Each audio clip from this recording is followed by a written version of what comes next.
नमस्कार, आपण पाहत आहात येवला वृत्त न्यूज मराठी। अंगणगाव तालुका येवला येथील हर्षल दीपक पाबळे हे आज दिनांक 1 जुलै 2026 रोजी महात्मा फुले पुतळ्याजवळ उपोषणास बसलेले आहे। याचे कारण सार्वजनिक बांधकाम विभागामार्फत येवला जिल्हा नाशिक या रस्त्याचे चौपदरीकरण काम करण्यात येत आहे।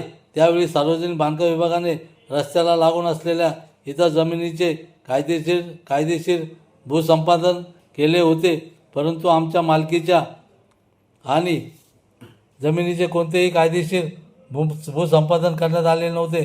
तसेच आम्हाला त्याचा कोणताही आर्थिक मोबदला देण्यात आलेला नव्हता। कायद्याचे उल्लंघन करून व आमची संमती न घेताच त्यावेळी रस्त्याचे काम पूर्ण करण्यात आले होते। त्या विरोधात आम्ही आजपासून उपोषणास बसलेलो आहे। धीरज परदेशी, येवला वृत्त न्यूज, येवला।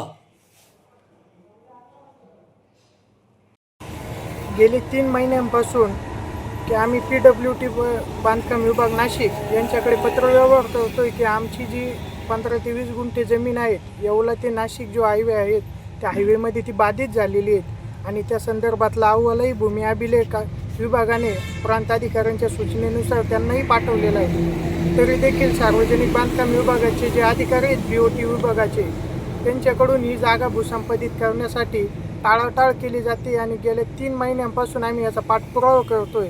तरी देखील सार्वजनिक बांधकाम विभागांच्या अधिकाऱ्यांकडून आमची कुठलीही दखल घेतली जात नाही आहे। त्याच्यामुळे आम्ही हे उपोषणाचा हत्यार उपसलेले आहेत आणि आजपासून आम्ही उपोषणाला सुरुवात केलेली आहे। जो मी बोलते, आम्ही येवला नाशिक हायवे आहे, आमची 20 गुंठे जमीन याच्या बाधित होते।